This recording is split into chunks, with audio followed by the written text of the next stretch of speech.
My name is Matthew. I am from Menara Harapan and I'm 11 years old. Today I'm here to tell you about the story, The Little Match Seller. Start. It was a terribly cold and nearly dark on the last evening of the old year, and the snow was falling fast. In the cold and darkness, a poor little girl with a bare head and naked feet roamed through the streets. It is true she had a pair of slippers when she left home, but they were not much of much use. They were very large, so large, indeed, that they had belonged to her mother, and the poor little creature had lost them in running across the street to avoid two carriages that were rolling along the terrible rate. One of the slippers she could not find, and a boy seized upon the other and ran away with it, saying that he could use it as a cradle. When he had children of his own, so the little girl went on with her little naked feet, which were quite red and blue with the cold. And on a pot apron she carried a number of matches, and had a bundle of them in her hands.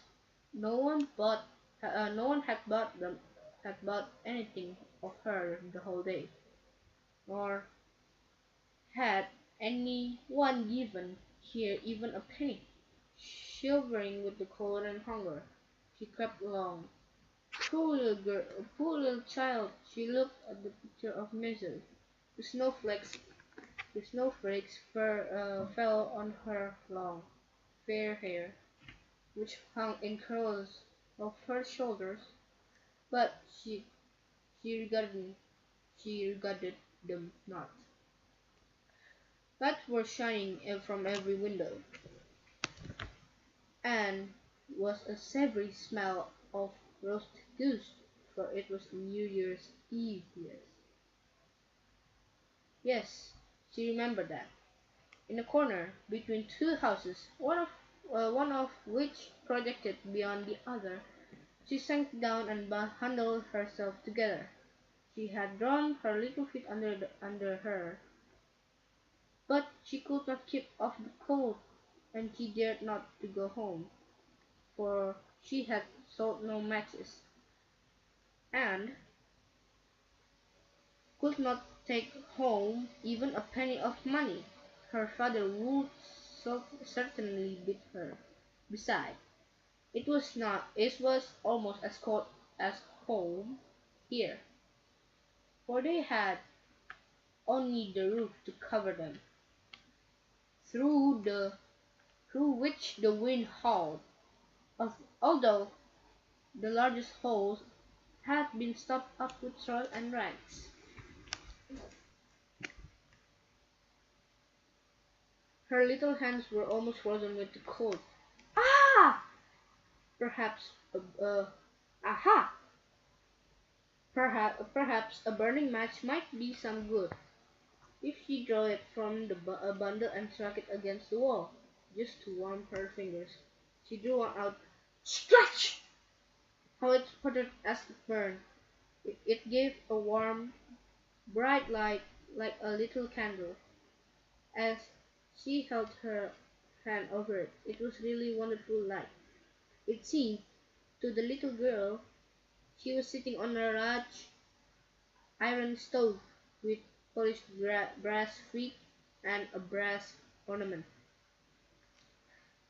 How the fire burned and seemed so beautifully warm that the child stretched out her feet as if to warm them. When ugh, the flame of the match went out, the stove vanished, and she had only the remains of her half burnt match in her hand. She rubbed another match on the wall, Scratch! It burst into flame, and where its light fell upon the wall, it became as transparent as a veil.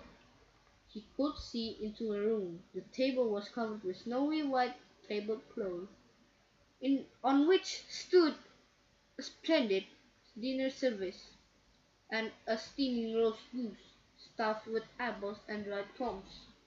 Yum. And what was still more wonderful, the goose jumped down from the dish and waddled across the floor, with a knife and fork in its breast. To the little girl, then the match went out, and there remained nothing but the thick, damp, cold wall before her. Poor thing. She lighted another match. Scratch! And then she found herself sitting under a beautiful Christmas tree. It was larger and more beautifully decorated than the one which she had seen through the glass door at the rich merchant's. Thousands of tapers were burning upon the green branches and colored pictures. It's like those she had been in the show window. Look down upon it all. The little one scratched out her hand towards them, and the match went out. The Christmas light rose higher and higher, till they looked to her like the stars in the sky. Then she saw a star fall, leaving behind it's a bright streak of fire. "Someone is dying!" thought the little girl, for her old grandmother, the only one who had ever loved her and who was now dead, had told her that when a star falls, a soul was going up to God. She rubbed again another match on the wall. Scratch! And the light shone around her. In brightness stood her old grandmother, clear and shining, yet mild and loving in her appearance. "Grandmother!" cried the little one. "Oh, take me with you! I know you will go well when the match burn out. You will vanish like the warm stove, the roast goose, and the large glorious Christmas tree." And she made haste to light the whole bundle of matches, for she wished to keep her grandmother there. And the matches glowed with a light that was brighter than the moon day, and her grandmother had never appeared so large or so beautiful. She took the little girl in her arms, and they both flew upwards in brightness, and for joy far above the earth, where there was neither cold or nor hunger or pain, for they were with God. In the dawn of morning, there lay a poor little one, with pale cheeks and smiling mouth, leaning against the wall. She had been frozen to death on the last evening of the year, and the New Year's sun rose and shone upon a little corpse. The child still sat in the stiffness of death, holding the matches in her hand, one bundle of which was burnt. She tried to warm himself, said some. No one imagined what beautiful things she had seen, or into what glory she had entered with her grandmother on New Year's Day. Thank you. My name is Matthew.